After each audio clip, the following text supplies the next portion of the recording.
place, it's good to keep your ears open, your eyes open, and your ego closed.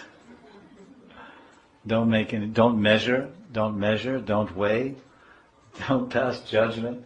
Simply take in, absorb.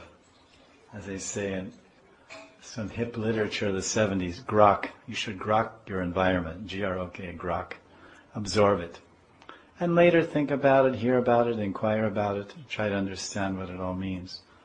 And what we find out that this feature of ladies making peacock sound or ululating is in a spiritual world. And Shiva's Angam in the spiritual world, and kirtans going on, and Malini and Sachimata and Vishnu Priya and Lakshmi Priya, when they're all inside the house, looking out through the windows at the Shiva Sangam, and all their husbands are dancing in Sankirtan and Rasulas in the nocturnal kirtans in Shiva Sangam. Then they're chanting, and they're all together inside the house, and all the men are dancing together in the courtyard of the Shiva's temple. And they start chanting like that. Oh, lo, lo, lo, lo. And Lord Chaitanya, when he hears that, and he dances even more. Krishna reciprocates with the peacocks. When he plays his flute, they dance. And then when they dance, Krishna gets excited and he plays his flute even more. And sometimes Krishna starts dancing with the peacocks while he's playing the flute. Then Radharani says, "What's this? You're supposed to dance with me. I'm Rasheshwari. You're Rasaraj. Why are you dancing with the peacocks? I'll dance with you."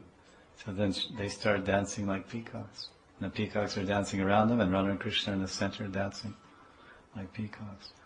And then they get so excited, the peacocks, that the males drop a feather.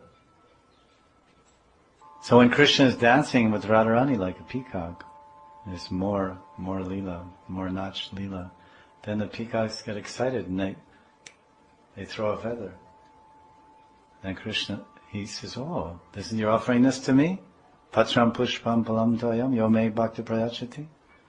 You're offering this more punk? This feather? Very nice. And Krishna takes it, dong, puts it right in his chudakara, in his top knot. He says, "This is my crown. This is my crown. I have a peacock feather on the top knot of my hair." And the peacock feather has an eye on it. And that's Krishna's eye, watching us. So Krishna is looking at us. The Abhishek went on, and then when the Abhishek was over after a half hour, and then one rather strong, because Radharani is fairly large there, like so. And then one that's part of the temple there, he picked up Radharani. He picked her up, and I thought he's going to the main altar, set Radharani next to Krishna, and then they would close the curtain and dress and dry her. So then he picked her up, and then he picked her up and he turned around to the audience, and he held Radharani up like this. Just like this, because he's strong, he's just holding straight without moving. And Radharani's 2 feet are like that, and she's like that, with her white bathing outfit all full of yogurt and ghee, and she's just standing there, and her feet were basically about, when you're standing there, look, as you measure like this, looked about 6 inches above everyone's head. And everyone simultaneously felt like a wave, like Prema Taranga, or Kripa Taranga, Radha Kripa Taranga. A wave of mercy, a wave of Kripa, Taranga Kripa, Prema, came washing right from her feet. It just like whoosh, went over top of everyone's head, and everyone's reaching out, Radhe, Radhe, like that, to reach out and try to, extend Angani Yasya Sakalendriya Vritimati, reach out and try to get that mercy. And everyone had this, simultaneously had the experience that everyone was being bathed by the mercy of Radharani. And and everyone's looking at each other like, what happened? Our chests were like, hanta. Alas. After that experience of Abhishek, then my mind went to Madhav Mahotsav. Madhav Mahotsav is a classic Sanskrit book, a poet, a drama. Actually, it was written as a drama with scenes, different set scenes, and Act 1, Act 2, Scene 1, Scene 2, the Nayak and Nayaka, hero and heroine, Vibhav, Anubhav, Udipan, Stahi Bhav, Satvik Bhav, Sanchari Bhav, everything.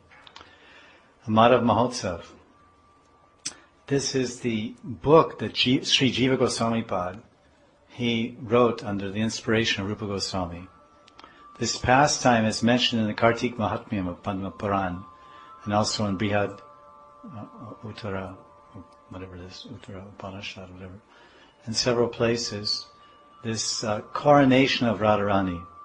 So Krishna, he got together at Purnamasi Yogamaya, he said, listen, I had a huge utsav at Govinda Kund, and Indradev and Suravi, and Sub-Devata, and all the Devatas came. Indra, Chandra, Surya, and they all came and did puja. And they made Govinda Kund, Govinda Charanamrita. And I became famous as Govinda. Before I was Nanda Nandan, Yashoda Nandan, Nanda Dulal, Gopal, Gopal Kumar, this, that, Rajendra Nandan, Rajendra Sutta. But now I'm Govinda. This name I got, Govinda. But actually, I want you to arrange a festival to make Radharani the Queen of Vrindavan. She is my Ishwari. I am Ishvara Parama Krishna. But my Ishwari is Radha. Radha is my Ishwari, the controller of the controller. So I want you to arrange a festival to honor the Ishwari of my heart, the controller of my heart, and the controller of Vrindavan. Vrindavan Ishwari Radha Ki Jai.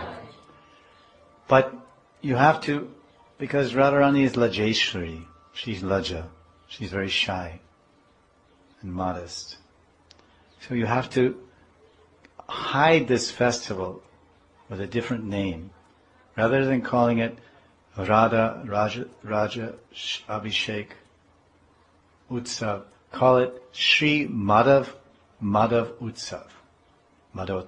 So it's called Sri Madhav Mahotsav.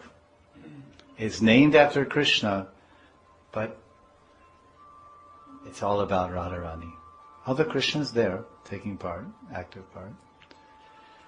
And Krishna told Purnamasi Ma, please call all the Devis, because this is a ladies' festival.